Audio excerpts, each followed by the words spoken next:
మాజీ సీఎం జగన్ విజయవాడ జైల్లో రిమాండ్ ఖైదీగా ఉన్న మాజీ ఎమ్మెల్యే వల్లభనేని వంశీని పరామర్శించారు. గన్నవరం టీడీపీ ఆఫీస్ పై దాడి కేసులో సాక్షులను బెదిరించారన్న కేసులో వంశీ అరెస్ట్ అయి జైల్లో ఉన్నారు. జగన్ తో పాటు వంశీని కలిసిన వారిలో తలశీల, రఘురాం, వంశీ సతీమణి పంకజశ్రీ ఉన్నారు. ములాఖత్ అనంతరం మీడియాతో జగన్ మోహన్ రెడ్డి మాట్లాడారు. వంశీని అక్రమంగా అరెస్టు చేశారని జగన్ అన్నారు. 44 మందికి బెయిల్ రాకుండా చంద్రబాబు అడ్డుకున్నారని ఆయన తెలిపారు.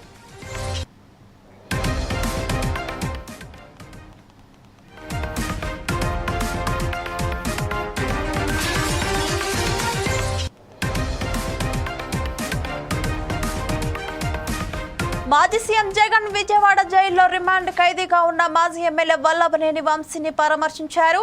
గన్నవరం టీడీపీ ఆఫీస్ పై దాడి కేసులో సాక్షులను బెదిరించారన్న కేసులో వంశీ అరెస్ట్ అయి జైల్లో ఉన్నారు.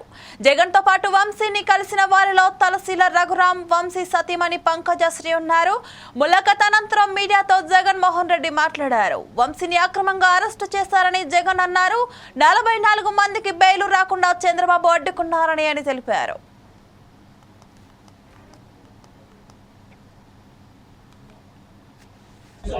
వంశీని అరెస్ట్ చేసిన తీరు, వంశీ మీద పెట్టిన ఫాల్స్ కేసు,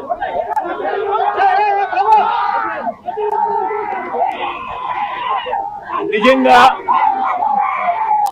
రాష్ట్రంలో దిగజారిపోయిన లా అండ్ ఆర్డర్ ను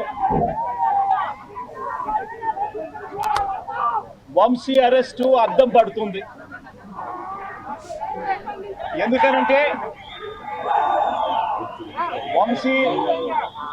వంశీని అరెస్ట్ చేసిన తీరు ఒకసారి గమనించినట్టయితే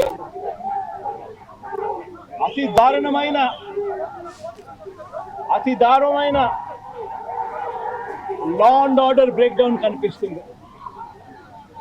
ఒకసారి గమనించినట్టయితే ఈ కేసులో గన్నవరం పార్టీ కార్యాలయంపై దాడి జరిగింది అని చెప్పి ఫిర్యాదు చేసిన సత్యవర్ధన్ అనే ఈ వ్యక్తి, గన్నవరం తెలుగుదేశం పార్టీ ఆఫీస్లో కంప్యూటర్ ఆపరేటర్ గా పనిచేస్తా ఉన్న సత్యవర్ధన్ అనే ఈ వ్యక్తి,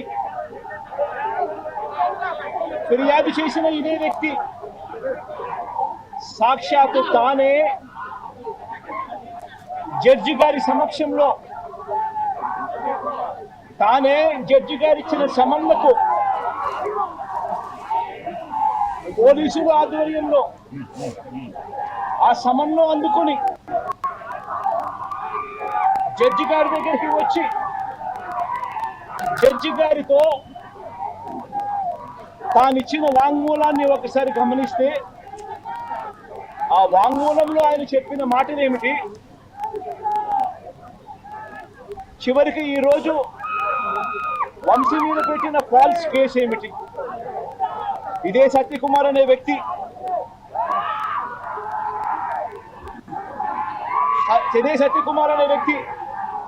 జడ్జి గారి సమక్షంలో సత్యవర్ధన్ అనే వ్యక్తి వంశీ ఎలాంటి తప్పు చేయలేదు అని